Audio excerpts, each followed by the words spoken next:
Hey, quick story before we start. I was talking to this $2 million agency owner recently, had a great team, solid clients. They told me they wanted to scale to 5 million. So I asked them one question. If you stop selling for 30 days, what happens? They laughed. Then they said, well, revenue probably drops. That's the problem. Most seven-figure agencies don't have a sales system. They have a founder. They do free strategy, custom proposals, the long sales cycle, and they're constantly chasing prospects. So I'm running a 100,000 plus sales conversion workshop to actually fix this. I'm going to show you how agencies are charging for that first step and getting paid to pitch, how they're closing $100,000 plus deals faster and getting the owner out of the day-to-day sales. Now it's a whopping $100 because we want to scare off the time wasters. Okay. If you're serious about removing yourself as a bottleneck, go to agencymastery360.com/100K. That's agencymastery360.com/100K. All right, let's go ahead and dive into the episode. Hey, Brian, welcome to the show. Hey, thanks for having me. I'm so excited the countdown timer worked. Me too. It's the little stuff in life that you appreciate. But it is. Thanks for coming on the show. Tell us who you are, what you do. Brian Franks. I'm the founder of Where Eagles Dare. We're a creative collective focused on branding and storytelling. How'd you get started, man? Like, are you an accidental agency owner wanting punishment? Or yeah, I mean, I think so. I mean, it starts. I take it way back to the beginning. So I really am blessed in having what I'd say like two career milestones in my life. Right out of college, I went to school for graphic design, and I started working at American Eagle Outfitters when it was like fully in blow up growth mode. So how long ago was this? This is the 90s or early 2000s? 95. Okay. So I rode that rocket ship for 20 years.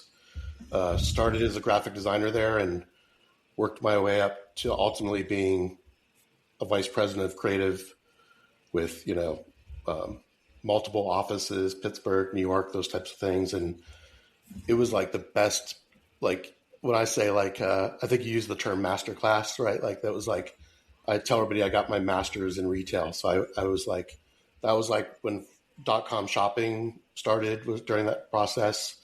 We went global, international. We launched multiple brands like Aerie. I was part of launching 77 Kids. So being able to work with a saturation of super talented people over that period, and to be able to accomplish, it was like really trial by fire, just dropping in. I went to school for graphic design. I didn't come from like a branding background, but I got to work with powerful branding agencies. I got to work with great leaders, great people that had vision. And that part is really who made me who I am, and then has given me the ability when I had the opportunity to start an agency. And now 10 years later, from an agency side, I still consider myself a retail guy, but I think that knowledge and being in-house places allows us to really be a hired gun for either people I've worked with in the past or people that have problems to solve. Yeah. There's not a lot of things I haven't encountered in my career at American Eagle that are new to me that I can bring insight to. So what is your niche or your specialization? Did you pick a market? Like, was it similar to the American Eagle? Yeah, I would say a lot. Like, since I left American Eagle, we've probably worked for almost all, name a specialty retailer, we've probably worked for them, right? And whether that's, I would say that we're equal branding, graphic design, like white space. You have a new brand or brand you need fixed, naming, tone, visual, photography, logos.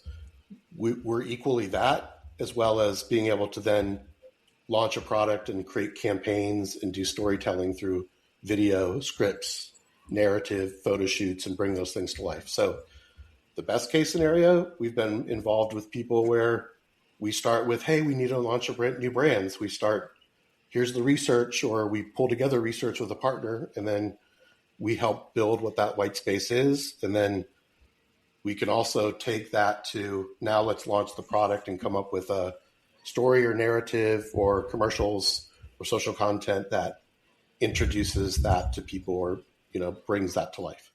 So working with these big brands, I can almost guess. I don't know, but you probably charge a pretty good penny. You charge for value, I right? would They're say we're probably like not. we're at a premium level for an agency. Did you start out that way?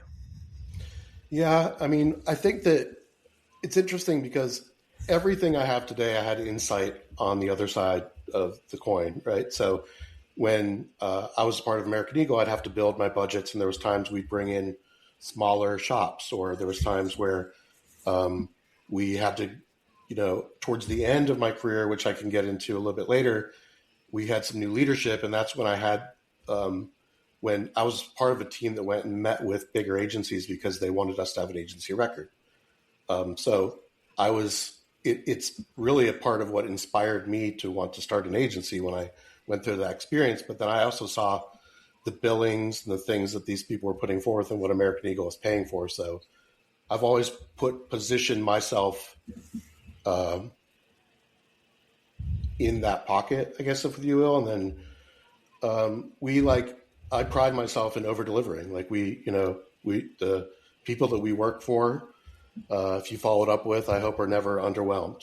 We over deliver. We're like hit makers, right? That's Yep. I like to think of us that way.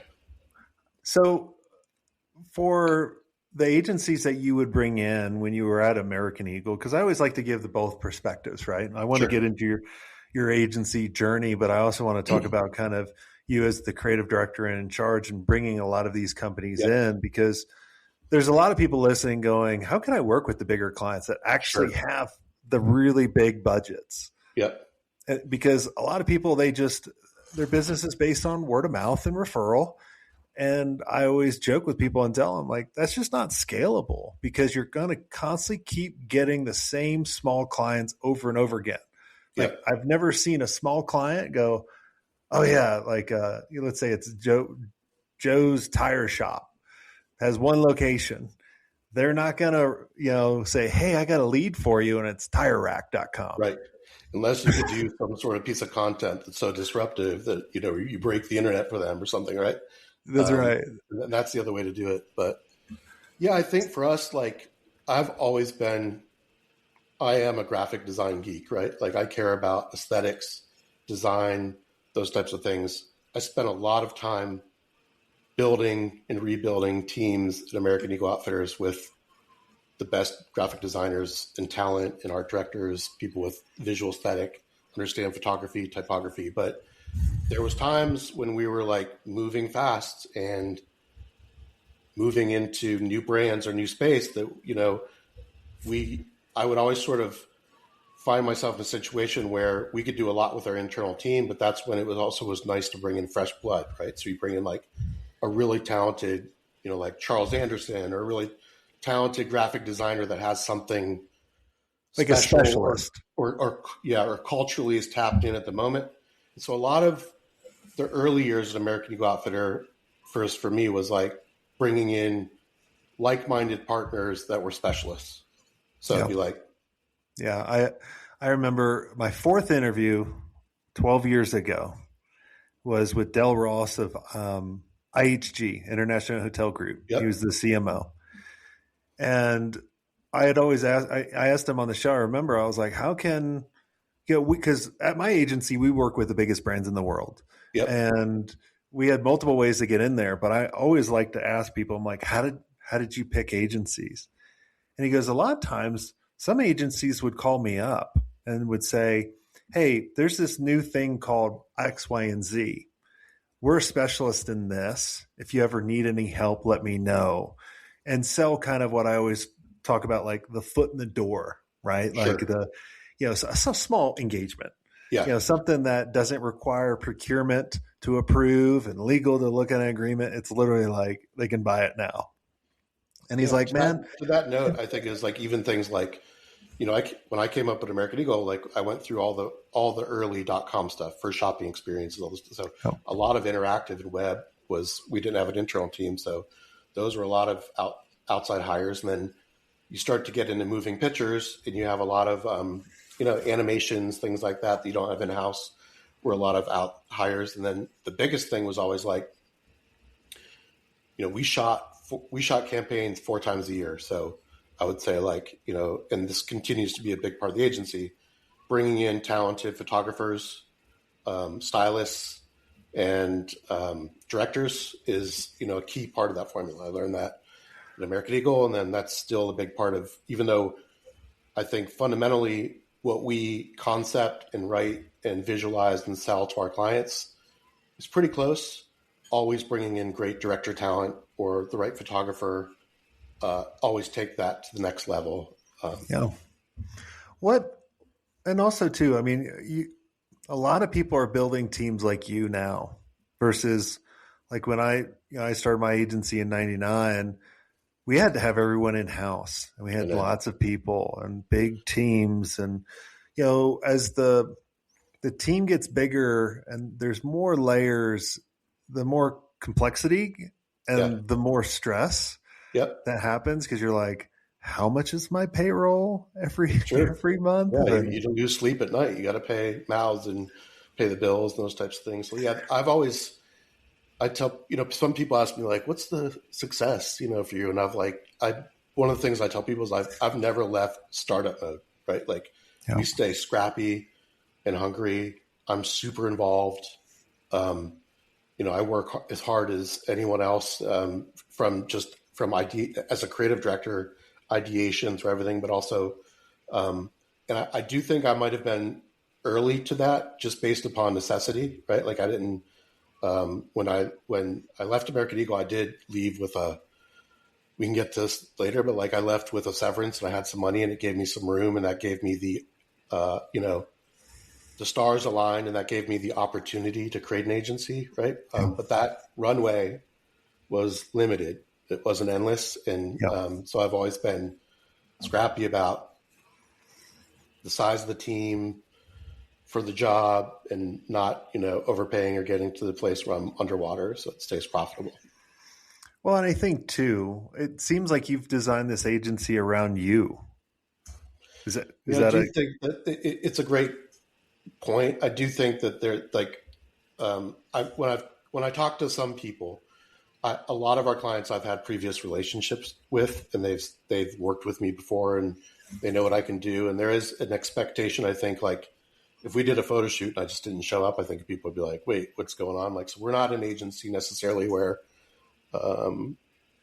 there's like teams of people outside of me that are doing other things. There's like a core team, myself and my creative director and people I've worked with for a really long time, and those are the people that show up. We're the people that show up in the calls.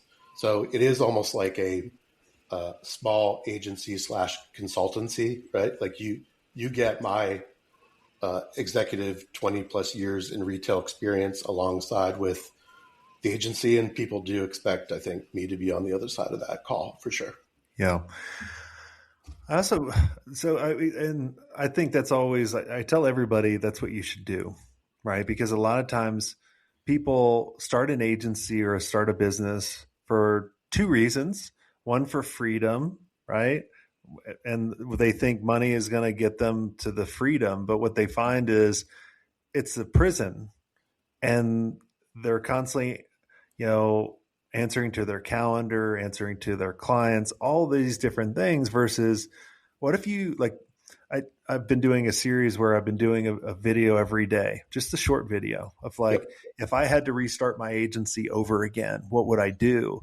And the video I recorded yesterday was literally I would focus on myself first and build the agency around me of what I like and what I don't like, and putting the right people in the right seats for the things that, I don't want to do or that gives me energy or any of that. I was a creative. It was funny. I went to school to be a programmer because my dad was like, that's where all the money is. I graduated in 99. Yep. And so 95. But I was always a cartoonist. I was a creative. Like I love that. Right. I never went to school for that, but I just always had a natural ability for seeing that kind of stuff. And so the agency really grew on that of like building brands like LegalZoom and Lotus Cars and that kind of stuff. And I was always in the first kickoff meeting.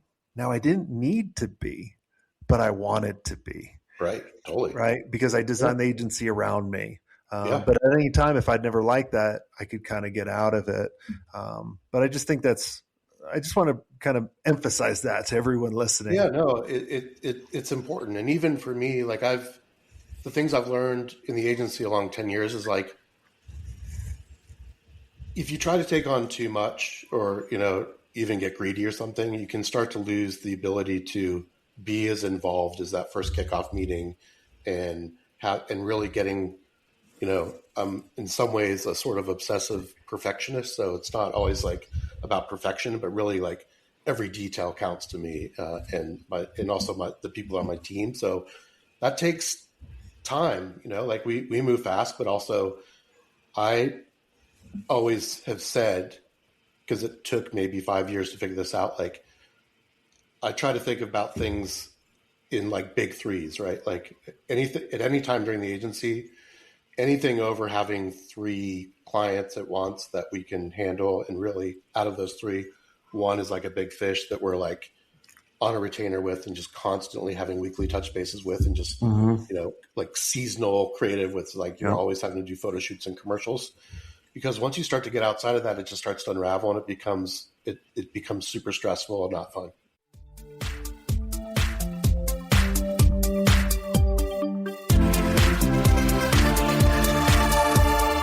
Hi there, agency owners. Let me ask you, are you ready to scale your agency without increasing your overhead costs? If yes, then you need to know about E2M Solutions. Now, E2M is the #1 most reliable white label partner for agencies. They specialize in web design, WordPress development, e-commerce, SEO, and content writing. They basically do all the heavy lifting, which frees you up to focus on growing your agency. Now, here's the best part. E2M's just not another vendor. With over 10 years of experience, their team of over 300 experts has a track record of delivering for more than 300 agencies. They're your strategic partner. They deliver on time every time, so you can focus on what you do best. Now, E2M's mission is simple: to help 500 agencies increase their revenue and profit margins with white label services that actually work. And to help you get started, they're offering a special deal, 10% off for the first 3 months, but act fast because it's only a limited time offer. So head over to e2msolutions.com/smartagency to check out their transparent and their flexible pricing. Trust me, if you're ready to grow without burning out, E2M's the partner you've been looking for. That's e2msolutions.com/smartagency. Go check them out and tell them Jason Swank sent you.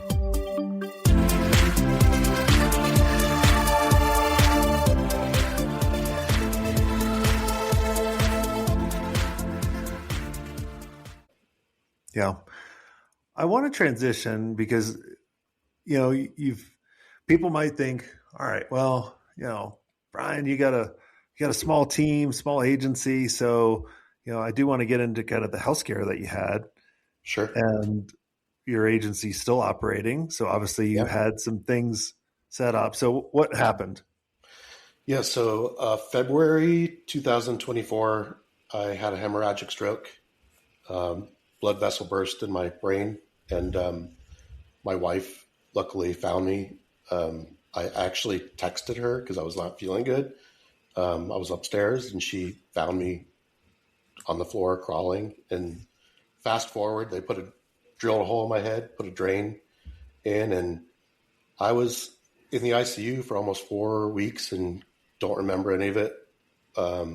Came out, balance issues, short-term memory issues, had to go to another month or so of a rehab clinic with like 4 teams of rehab people just working to get me back. And while I'm blessed to say that I'm like better than I ever was, I'm healthier and really have no residual things. The network of people around me and my team really saved the day, right? So starting with my wife, she helped call a really good friend of mine, Michael Leedy. Shout out to Michael, who was like the chief marketing officer at American Eagle Outfitters when I worked there. And he donated his own time and stepped in and helped manage my team for about 4 weeks through the process without my leadership.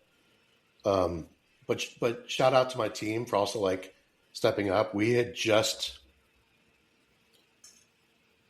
pitched the ability of a brand project for Five Below right before this happened. And literally my wife flew in with the team to help close that when I wasn't available and signed the agreement and the contract. So yeah, like, everybody kind of stepped up, but I guess I go back to that network we were talking about and those relationships because, first of all, one of the people that was at Five Below, I used to work with at American Eagle Outfitters and actually was a buyer training under my wife. So there was a relationship there. Michael, who's my boss, like a really good friend, out of the kindness of his heart came and stepped in and really helped like make sure things didn't spin out of control.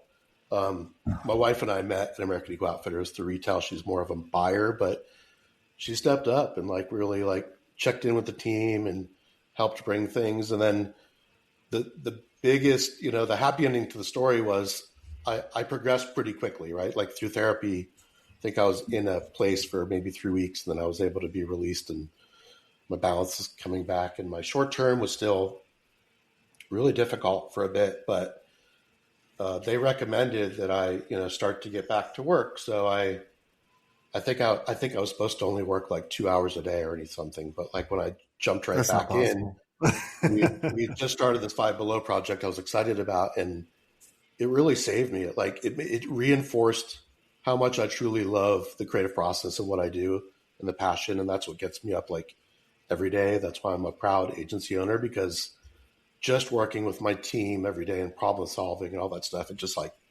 brought me back. It brought like so fast. Like I think like 2 or 3 weeks back, I was right back in it, and I just life is good. I'm happy. I have so much fun at the agency. I'm just so blessed to go through an experience like that and have positivity be at the end of it. I think there's lots of lessons in there, right? The one is your network is your asset. 100%. Right? 100%. Like, you're constantly building a network of people that you want to be around. Right. And then, because that's the only way to get better, because, there was many times in my agency career that I was like, fuck, man, agency outgrew me. Business outgrew me. Like I'm holding it back. But then like, if you could get around the right people, I'd realize I'd learned a little bit from them. I'm like, oh, definitely a little bit better. And then you're better, right? It's kind of like I always say on the podcast, there's like the two who's in order to get to where you want to go. Who do you need to hire next? But who do you need to become? Right. And I think, like I was glad that you had that network. The other part is like you had the systems in place to keep going, because a lot of times when we're chatting with an agency and they reach out for help, we ask them a number of different questions. And some of the questions that we'll ask is like, if you got put in the hospital for a month, would you come back to a business that is lower, at the same, or greater? Right. Right. And so you had that. And then the last part is, man, like we work our ass off. Yeah. To get to a certain point, and you don't know when your fucking time is up. That's it, man. I'll tell you that was a big eye opener where it's like, for me, one of the things that I was in when I was in therapy that I learned from, like rehab, I think one of my doctors was like, said the same thing you just said. You're operating at a really high performance, but you probably have really talented people around you, and it's okay, especially during this period, to delegate, right? And that was one of the things that I've been blessed with the agency to, like, a lot of the people that are at the agency now have been with me for 10 years from the beginning, right? Yeah. And so we're like, I kind of refer to it as like, it's like being in a band, right? Like, it's like if I'm the lead guitarist, I've got a killer, singer and a bassist, and everybody's, and we have fun. Like, it's like, not a cowbell, getting up every day and working with people. So it'd be like when the when Def Leppard, lost his hand, they kept him as the drummer. He used his feet, right? So I think that part of that was probably like I was, I was They should down have and made out, him but have the cowbell, right? the Like, band, yeah, exactly. The band stepped up and they really yeah, took care of business. So I couldn't be more proud of them. And I do think I don't think like I'm a system guy all the time, but um, I think that we strive every day for a certain type of process and perfection that I think everybody was just like, yeah, we gotta figure this out to keep things going because they love their job too, right? yeah. Well, I mean, it just puts it in perspective, Yeah, right? Like definitely. we think we have so much time, which no one knows, and we sacrifice so much. I know I did in the early years. Now I don't. Like I put my health, my family, my Yep. business in like that order because like and the reason why I say my health first is I can't take care of my family if I'm not healthy. Yeah. No, it's a big lesson for me. I mean, my life has completely changed. I feel like I exercise a lot more, eat healthy. I think I was probably like work hard, play hard for a lot of my career. Yeah. So I was like, I'd be the guy that, go out and have a few cocktails every night and all those things. You forget that, if you don't have your health, you don't have anything. So I'm not discouraging any of that because I think that's part of team building, an important part of like a process. Yep. But yeah, I'm a different person than I was in February 2024 now. Yeah. I mean, we all like I said, we all grow. Yep, totally. You And know. I, out of anyone, would have told you I was indestructible. I lived that thought process for a really long time. Yeah. So that Yeah. was No, it's humbling for sure. yeah, and I look back at my agency career, like I look back at it as it was a lot of fun. And a lot of times I'd like to go back to those stories and those Totally. situations. Like I constantly keep in touch with a lot of my old teammates. Um, Text them and talk to them, and Yeah. I miss that. And a lot of times when you're in the rut, and like I even enjoy it now with my team. Like Stacy's been with me for 11 years today, as we record this. This is our 11th year Awesome. anniversary. Congrats, Stacy. Yeah, and then Darby's been with me for 5, and it's just and like Anna's been with us I think for 5, and it's just I enjoy my time with all of them, and I know it's just an unlimited time. Or, they're not going to peel over. I'm not going to keel over, but like I get it, right? Like I know people are going to move on and that kind of stuff. So I just enjoy it, and that's my message for everyone listening. Is like, Yeah. But, yes, things suck. You're going to lose clients. You're going to lose key team yeah. members. But working together and, Yes. it, like just those small experiences and even like call it like friendship, camaraderie, all those things are important, right? Because Yeah. I'm the same way. Like all that time spent at American Eagle when you were like, we were working really hard. I can't tell you how many times the early days I Many hours. slept there and those types of things. Like Yes. it's almost like you've been to battle with people, right? Like I still keep in touch with so many of those people or just catch up because you've been through something together, right? You've Mhm. created something that's still out in that universe in a big way. Um, and they're all talented people doing different things, but we stay in touch. We try to catch Yeah. up, grab a dinner, whatever it is, and it's amazing. Cool. Well, this has been a lot of fun, Brian. Is there anything I didn't ask you that you think would benefit the listeners listening in?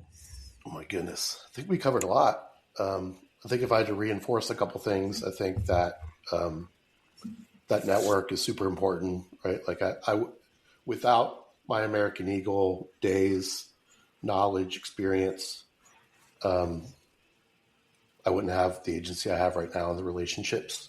Yeah. And then just, I'd say like,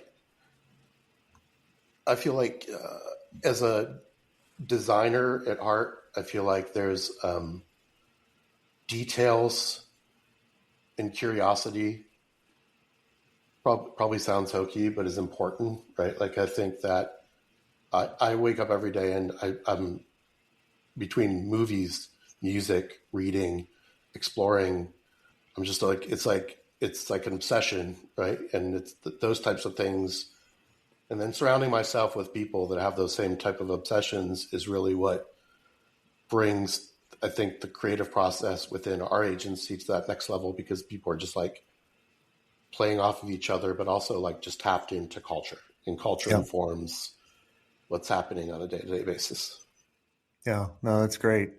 Well, I want to thank you, Brian, for coming on. I'm glad your Thanks for having agency's me. doing well. I'm glad you're doing well. And for everyone listening, look, like we said, your network is your asset and things change very fast. And running an agency is probably one of the loneliest jobs in the world. Yeah. Because a lot of times you can't go to your team and say, look, man, like I'm struggling here. Like they're going to, a lot of times they'll jump and they'll bail. And so that's why we've created an agency community really just for agency owners that are cool, want to stay hungry, stay creative, curious, all that kind of stuff. If you want to know more about that, go to agencymastery.io. And until next time, have a swank day.